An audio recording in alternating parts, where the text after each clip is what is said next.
Oke, di video sebelumnya saya sudah mereaksi salah satu video dari Ustadz Felix Yao, di mana beliau tampaknya mempertanyakan teori Big Bang. Nah, menurut beliau, teori ini mustahil karena dalam pandangannya tidak mungkin ada sesuatu yang memiliki massa tapi volumenya nol.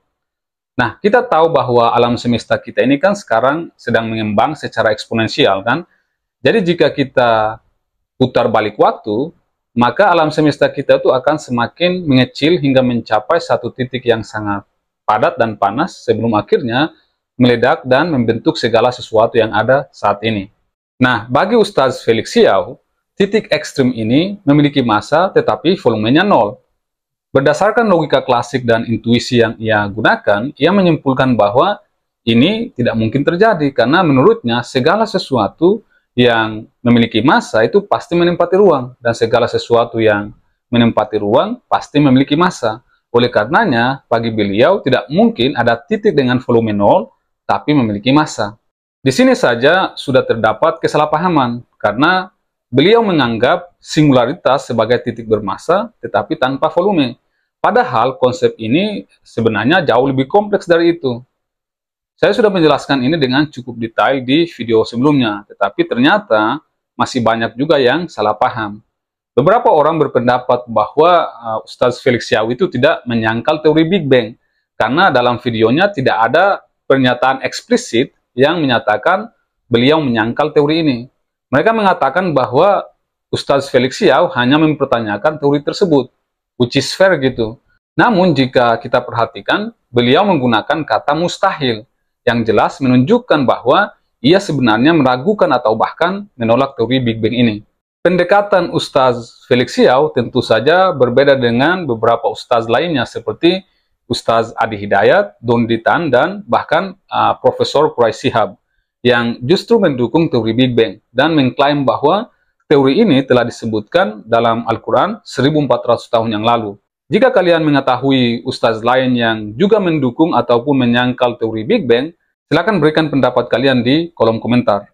Di video ini kita akan membahas lebih dalam mengenai teori Big Bang dan apakah yang disebutkan dalam Al-Quran benar-benar merujuk pada teori Big Bang gitu. Nah, ataukah ini hanya sekedar upaya cocokologi dari para ustadz ini untuk menarik perhatian para pengikut mereka. Kita tentu saja akan melihat pandangan beberapa ulama sekaligus aktivis Islam mengenai tren cocokologi agama dengan sains gitu. Jadi pastikan nonton video ini sampai selesai supaya tidak gagal paham.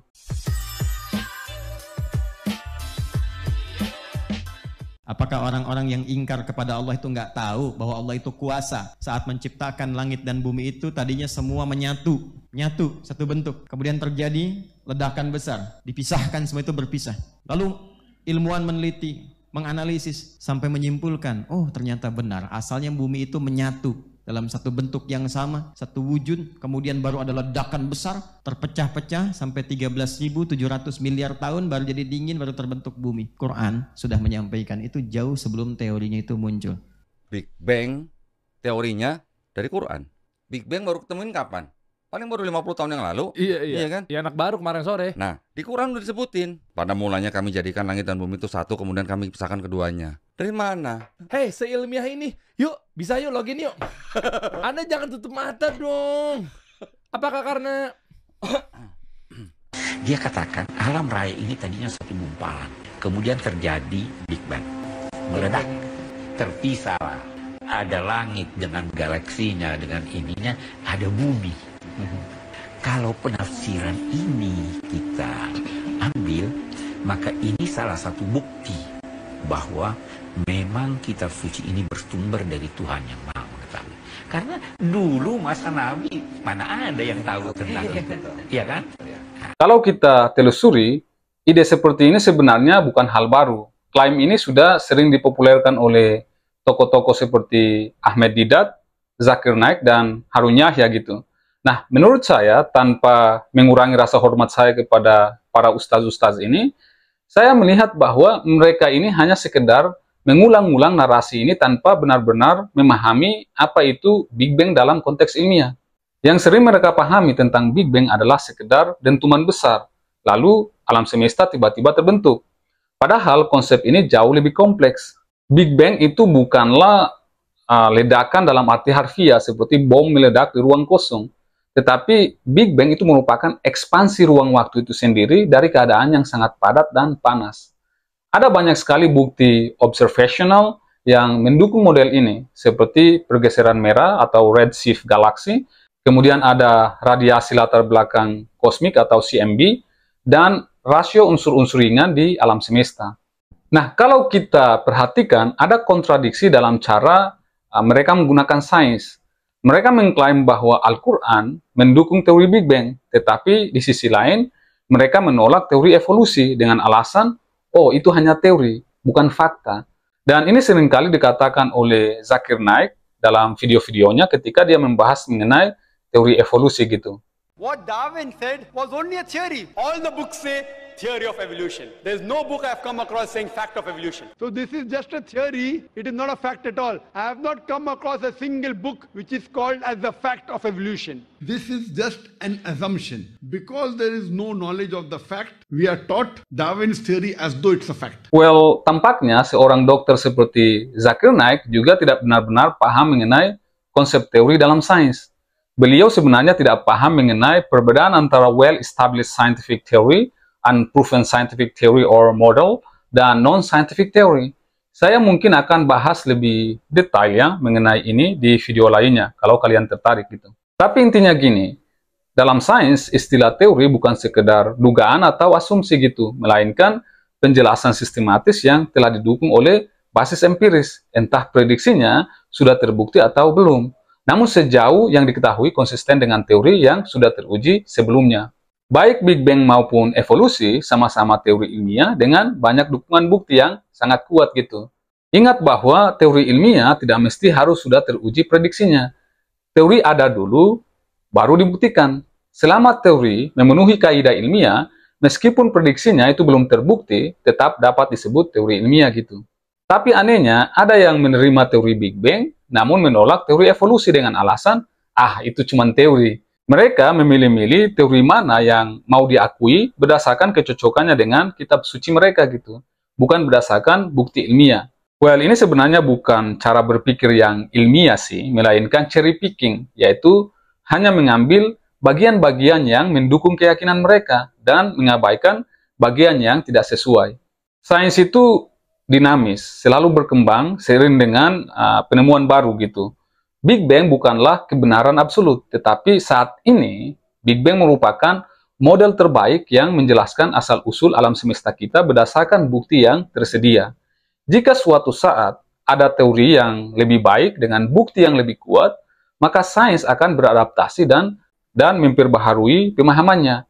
Jadi kita harus berhati-hati tuh dalam menghubungkan kitab suci dengan sains. Karena bisa saja penafsiran kita berubah seiring dengan bertambahnya atau berkembangnya ilmu pengetahuan. Nah, balik lagi pada klaim Don Ditan, Ustaz Adi Hidayat dan Prof. Quraish Shihab yang mengatakan bahwa Big Bang sudah disebutkan dalam Al-Quran sejak 1400 tahun yang lalu. Menurut mereka, kemampuan Al-Quran dalam menjelaskan fenomena alam jauh sebelum adanya ilmu pengetahuan modern itu merupakan suatu mukjizat gitu. Sebelum kita lanjut, kita lihat dulu ayat yang dimaksud oleh para ustaz ini. Awalam yaral ladzina kafaru anna as-samawati wal arda kanata ratqan fafataqnahuma wa ja'alna minal ma'i kulla syai'in hayyin afala yu'minun. Apakah orang-orang kafir itu tidak mengetahui bahwa langit dan bumi keduanya dahulu menyatu, kemudian kami memisahkan keduanya dan kami menjadikan segala sesuatu yang hidup berasal dari air. Maka tidakkah mereka beriman? Quran Surat Al-Anbiya ayat 30. Di sini kita asumsikan dulu bahwa ayat ini memang berbicara tentang Big Bang. Tapi ingat, ini hanya asumsi ya. Jadi sebelum kita menganggap bahwa ayat ini merupakan bukti bahwa Al-Quran sudah membahas tentang teori Big Bang jauh sebelum ilmu pengetahuan modern, maka ada beberapa hal yang perlu kita pertimbangkan. Jadi begini, kalau kita bicara soal narasi dalam Al-Quran tentang langit dan bumi dulu menyatu lalu dipisahkan, sebenarnya itu bukan sesuatu yang unik atau spesial. Kalau ada yang bilang bahwa Al-Quran adalah teks pertama yang berbicara soal pemisahan langit dan bumi, dan sebelum kita menganggapnya sebagai sesuatu yang spesial, Maka kita harus lihat dulu apakah ada sumber lain yang lebih dulu membahas tentang hal serupa. Kalau kita baca paper dengan judul Heaven on Earth, halaman 46, kita akan menemukan fakta bahwa ternyata dalam mitologi Mesopotamia, khususnya di Epik Gilgamesh, ada konsep yang mirip di mana terdapat statement yang mengatakan bahwa langit dan bumi awalnya menyatu lalu dipisahkan. Dan uniknya ini ditulis sekitar 2700 tahun yang lalu, jauh sebelum Al-Quran ada gitu. Well, saya tidak mengatakan bahwa Al-Quran itu menyalin atau mengcopy pernyataan tersebut dari sumber lain. Bukan itu poinnya. Tapi poinnya adalah, kalau argumen yang dipakai adalah Al-Quran sudah membahas ini jauh sebelum sains modern menemukannya, ya itu bakal membuat Al-Quran tidak unik dan spesial. Setelah kita mengetahui bahwa ternyata konsep ini sudah ada di teks sebelumnya yang jauh lebih tua. Bahkan teks-teks tersebut itu bukan merupakan kitab suci, melainkan mitologi. Jadi kalau patokan kita adalah bahwa sesuatu itu menjadi unik dan istimewa hanya karena sudah menyebutkan konsep ilmiah sebelum ditemukan oleh sains modern, maka kita seharusnya jauh lebih kagum lagi pada teks-teks kuno yang lebih dulu membahas hal ini. Nah, tidak ada salahnya jika kita terus membaca Al-Quran, tapi sebaiknya kita juga memperkaya wawasan kita mengenai topik-topik lain. Bukankah Quran meminta kita untuk terus membaca? Bahkan ayat pertama yang turun itu adalah Iqra, yang artinya mengajak kita untuk membaca gitu. Namun sejauh ini kita hanya mau membaca apa yang sesuai dengan pendapat kita. Begitupun kita hanya mau mendengar apa yang ingin kita dengar. Di luar itu kita akan menolaknya mentah-mentah. Kemudian orang-orang yang menghubungkan ayat ini dengan Big Bang tampaknya tidak benar-benar memahami teori Big Bang itu sendiri. Jadi apa itu teori Big Bang? Nah, teori Big Bang itu merupakan model ilmiah yang menjelaskan asal-usul dan evolusi alam semesta kita. Menurut teori ini, alam semesta itu berawal dari keadaan yang sangat padat dan panas sekitar 13,8 miliar tahun yang lalu. Lalu mengalami ekspansi yang terus-menerus berlangsung hingga saat ini gitu. Namun sekali lagi, seperti yang saya katakan di awal tadi bahwa Big Bang bukanlah ledakan dalam ruang, melainkan ekspansi ruang waktu itu sendiri. Nah, kita bisa lihat evolusi alam semesta kita melalui 6 tahap berikut ini. Pada titik awal ini, alam semesta kita ini berada dalam keadaan yang sangat kecil dan memiliki kerapatan serta suhu yang ekstrim.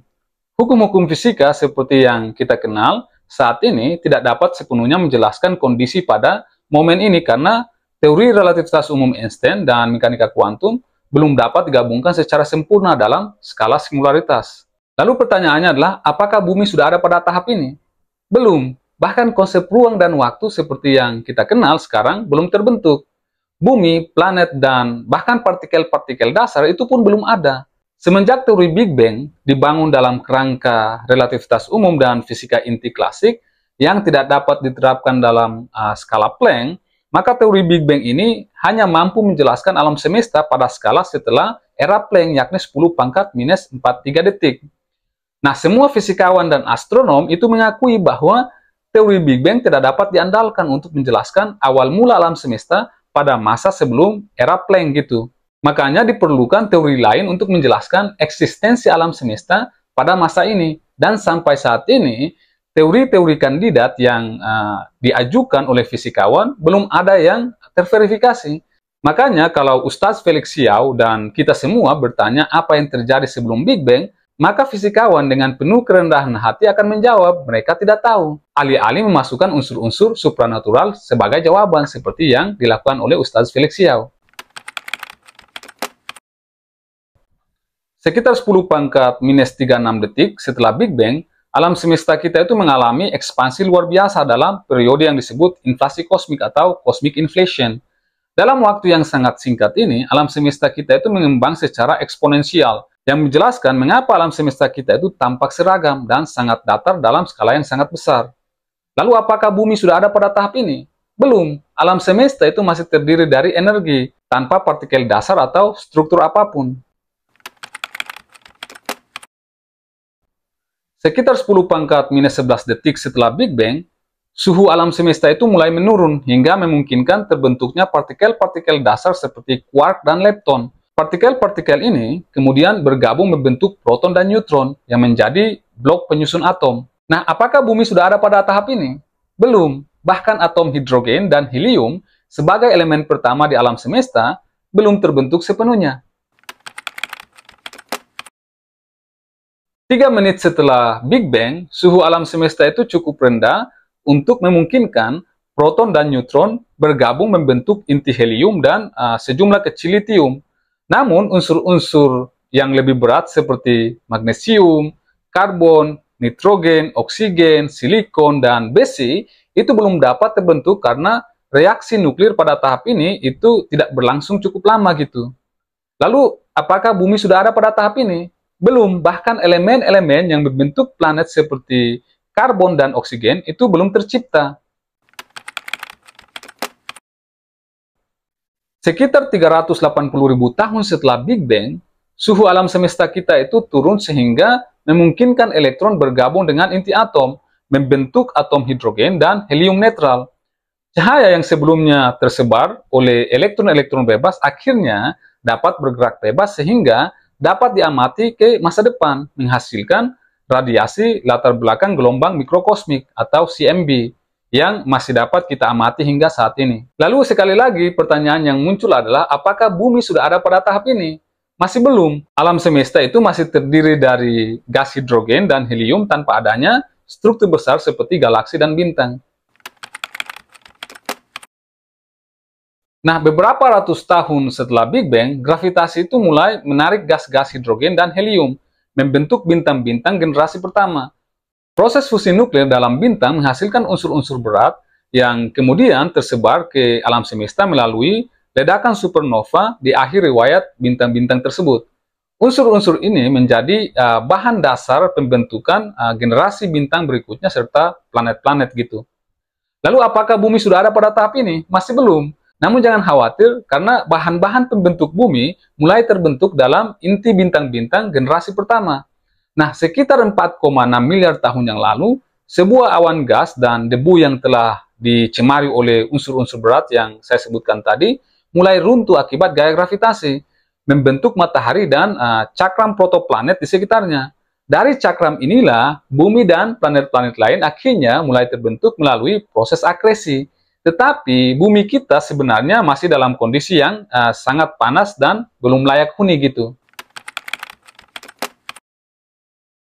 Nah, banyak orang yang mencoba menghubungkan teori Big Bang dengan Al-Anbiya ayat 30 tanpa memahami teori ini secara ilmiah.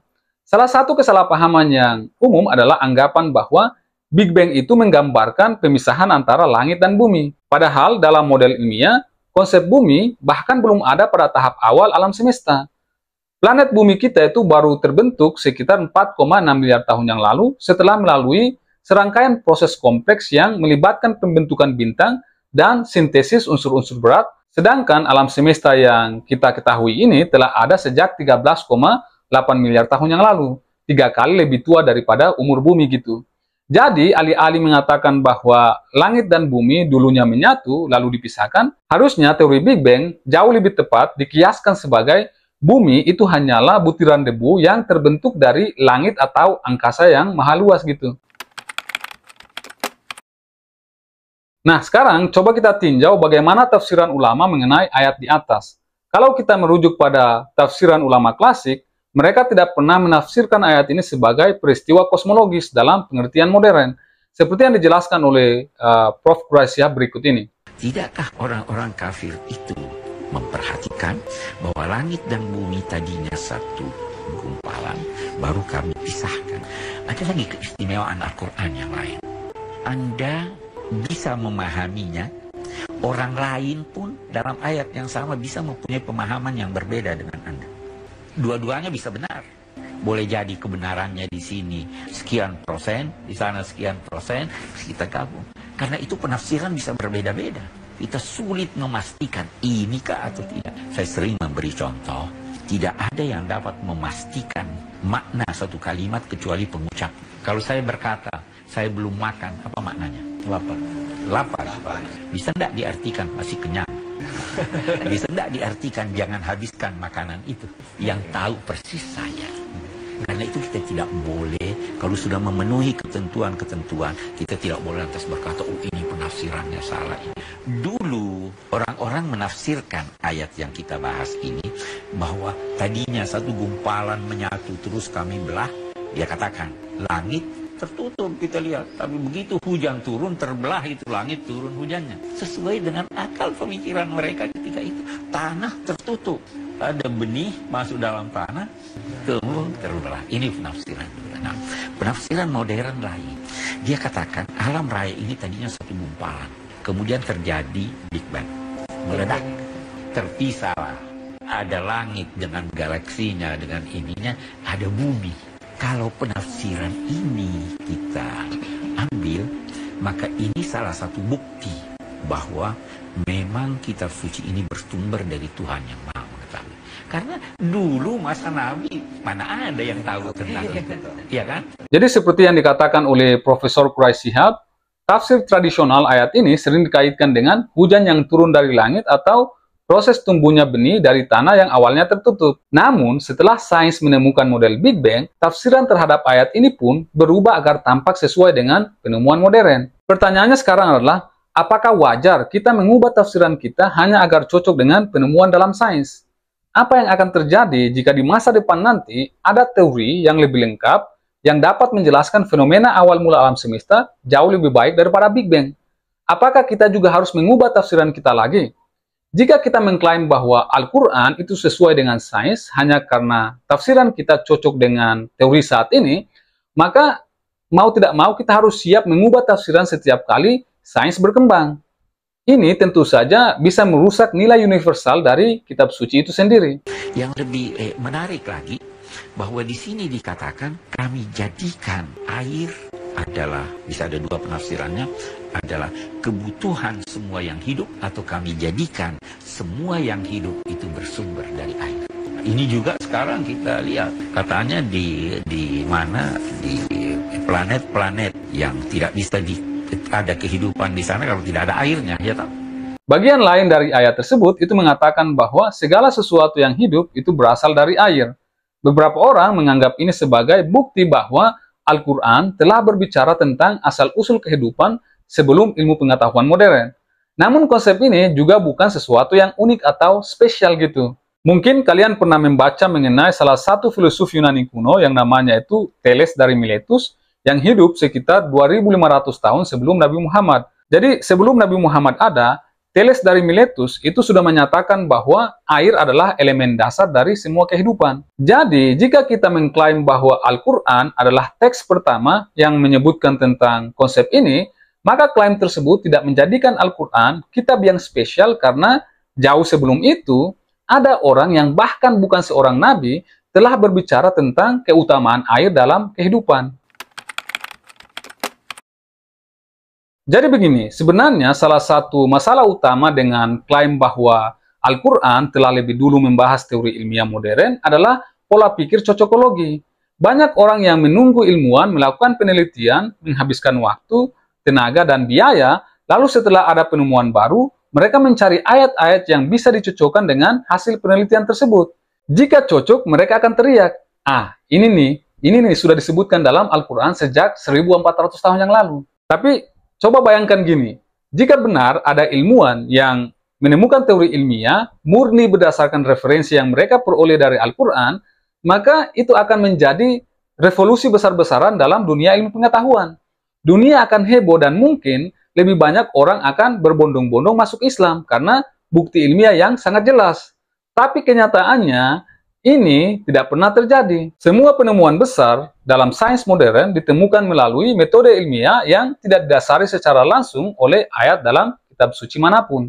Jika kita ingin mengangkat martabat Islam dalam bidang sains, ya cara terbaiknya itu bukan dengan mencari ayat yang cocok setelah ada penemuan ilmiah, tetapi dengan membaca ayat Al-Quran, kemudian menjadikannya sebagai referensi atau inspirasi untuk melakukan riset sendiri. Sejauh ini, belum ada ilmuwan yang menemukan teori ilmiah modern yang teruji dengan dasar penelitian yang dimulai dari ayat Al-Quran. Perlu kita ketahui bersama bahwa ternyata banyak juga ulama ataupun aktivis Islam yang sebenarnya tidak setuju dengan tren cocokologi antara sains dengan agama. Mari kita dengar beberapa ulama maupun aktivis Islam dalam menanggapi hubungan antara sains dan agama berikut ini.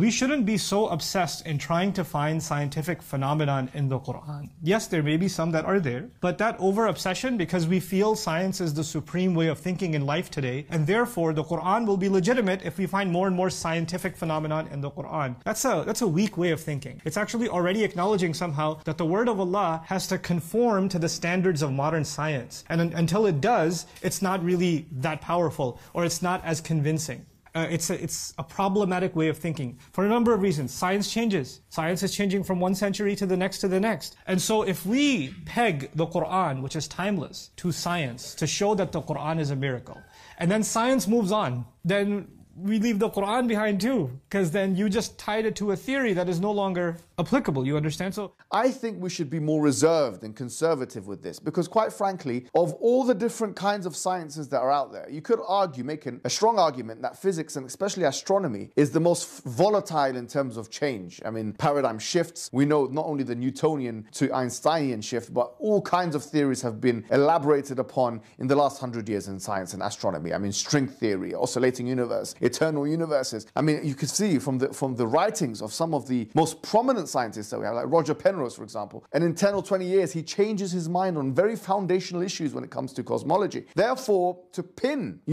a verse in the Quran on the changing and corrigible and moving, if you like, scientific discourse, I think is quite dangerous, because what if in 50 years, in 70 years, or 100 years, the dominant cosmology is different? And that is a very plausible scientific possibility. It's extremely plausible for the dominant cosmology to have shifted. And for this reason, this for me defines another limitation of saying that the Quran talks about the Big Bang Theory. So I don't believe the Big Bang is explicitly referenced in the Quran. This is one of my points, is that you're reading in too much. I don't believe that we should go to this extent. The Big Bang is not something that is explicit in the Quran. Rather, there are certain vague verses that Allah is saying that He created the heavens, where He created the earth, وَهِيَ دُخَانٌ, and everything was dusty and murky and cloudy. And from this He created the earth. So this is not necessarily the Big Bang. All that Allah is saying, there was a time when the earth did not exist and the universe was lots of particles. So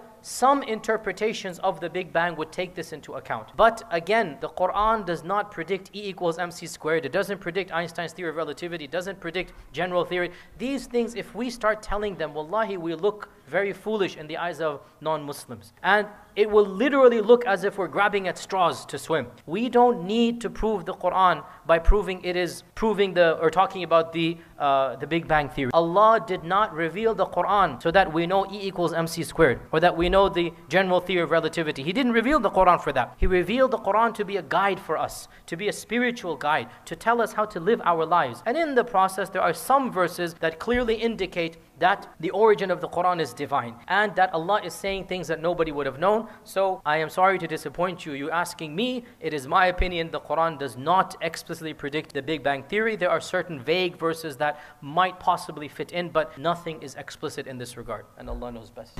Atau yang sering disebut dengan dentuman raksasa, ditemukan kurang lebih 70 tahun yang lalu. Kurang lebihnya artinya adalah bahwasanya terjadinya semesta ini karena sebuah dentuman raksasa. Apakah ada di dalam Al-Quran, dalam hadis? Kami ingatkan kepada siapapun yang berusaha untuk berbicara tentang Islam dengan dihubungkan dengan kemajuan teknologi dan kajian-kajian ilmiah, maka hendaknya harus waspada bahwa kemajuan teknologi dan penemuan ilmiah harus tunduk dengan apa yang datang dari Allah dan Rasul-Nya. Bukan kita menundukkan yang datang dari Allah dan Rasul-Nya kepada kajian ilmiah. Jika ada sebuah penemuan ilmiah sesuai dengan Al-Quran dan sesuai dengan hadis, maka yang kita pegangi tetap Al-Quran dan hadis. Namanya penemuan ini hanya pengukuh saja. Jangan berbalik, yang dipegangi adalah penemuan ilmiah. Karena apa? Ini bahaya sekali kalau berpegang dengan penemuan ilmiah bukan dengan Al-Quran. Berarti bukan membangun iman, dia hanya membangun akal-akalan saja. Karena apa? Setelah dia berpegang dengan penemuan ilmiah, ternyata ada perubahan. Imannya akan runtuh. Karena apa? Penemuan ilmiah.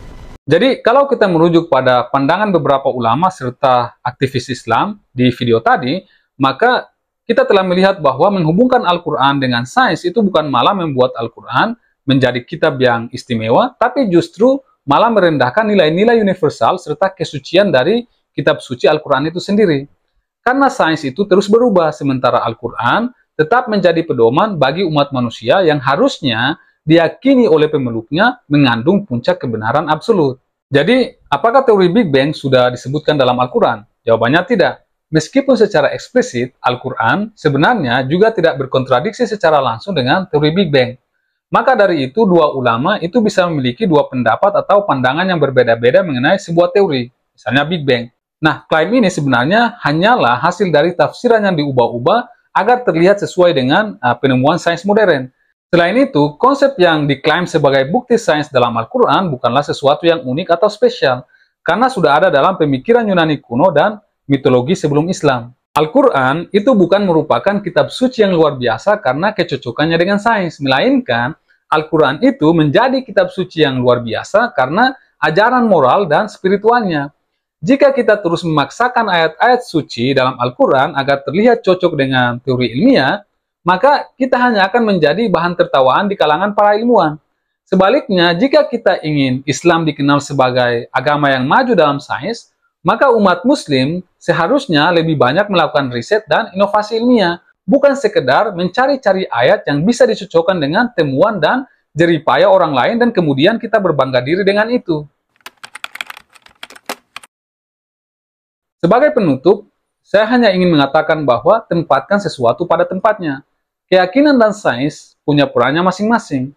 Jangan mencampur adukan keyakinan yang sudah final dengan sesuatu yang sifatnya masih terus berkembang dan diuji oleh metode ilmiah. Sains itu merupakan perjalanan tanpa akhir, selalu terbuka untuk direvisi seiring dengan bertambahnya pemahaman kita mengenai alam semesta. Tentu saja, Anda masih bisa menjadi seorang ilmuwan ataupun sekedar penikmat sains sambil tetap percaya pada Tuhan. Tidak ada yang salah dengan prinsip hidup semacam itu.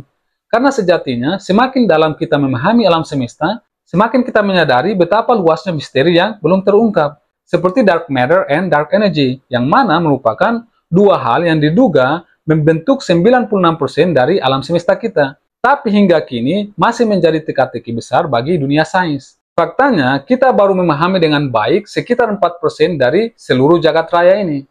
Dan mungkin disitulah letak keindahan sains. Bukan untuk menggantikan ataupun mengancam keyakinan kita, tetapi untuk mengajak kita untuk terus belajar, terus bertanya, dan terus mengagumi keajaiban alam semesta yang begitu luas. Karena di balik setiap jawaban yang kita temukan, selalu ada pertanyaan-pertanyaan baru yang menunggu untuk dijelajahi. Oke, ini durasinya sudah terlalu panjang, jadi saya pikir begitu dulu ya. Anyway, saya Muin Banyal, salam apapun itu untuk ilmu pengetahuan dan jangan mati sebelum meninggalkan karya.